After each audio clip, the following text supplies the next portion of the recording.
एक बार की बात है, दो यहूदी सन्यासी अपने गुरु के आश्रम में भर्ती हुए थे। दोनों युवा थे।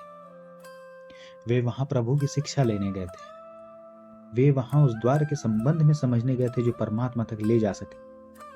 लेकिन उन दोनों को धूम्रपान करने की आदत थी।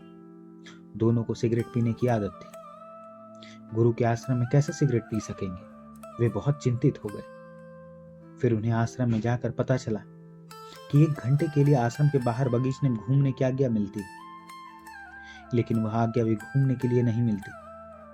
वह समय भी ईश्वर चिंतन के लिए मिलता है। तो उन्होंने सोचा कि बगीचे में कौन देखेगा, उसी ईश्वर चिंतन के क्षण में हम सिगरेट भी पी लिया करेंगे।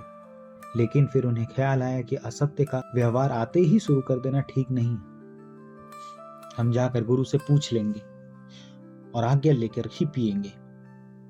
उनमें से एक युवा गुरु के पास गया। जब वह वहां से आज्ञा लेकर लौटा तो बहुत क्रोध में लौटा। गुरु ने उसे इनकार कर दिया था।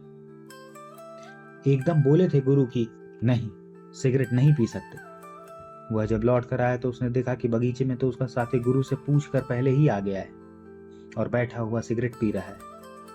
वह तो बहुत घबरा गया और उसने कहा, यह क्या धोखा है?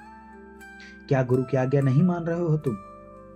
उस युवक ने कहा कि नहीं, उन्होंने मुझे आज्ञा दे दी है। उन्होंने कहा कि तुम पी सकते हो।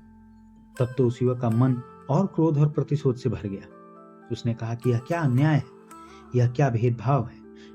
मुझे उन्होंने एकदम इनकार किया कि नहीं, नहीं पी सकते हो, और तुम्हें कैसे आज्ञा दे दी?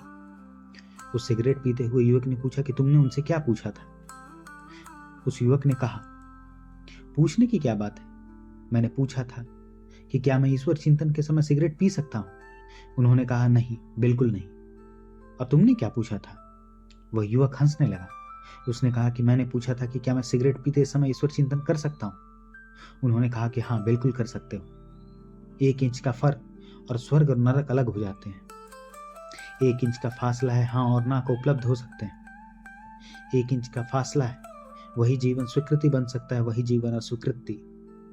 1 इंच का फासला है, वही जीवन आनंद की धारा बन सकता है, वही जीवन दुख का गड्ढा। दृष्टि का थोड़ा सा फर्क है। विश्लेषण की दृष्टि मनुष्य को दुख देती है। सारा रस, सारा काव्य विलीन हो जाता है। एटॉमिक एटीट्यूड, आणविक दृष्टि, तोड़ने की दृष्टि, खंडन करने की दृष्टि, विश्लेषण करने की दृष्टि सब रस छीन लेती है और सब गीत छीन लेती है।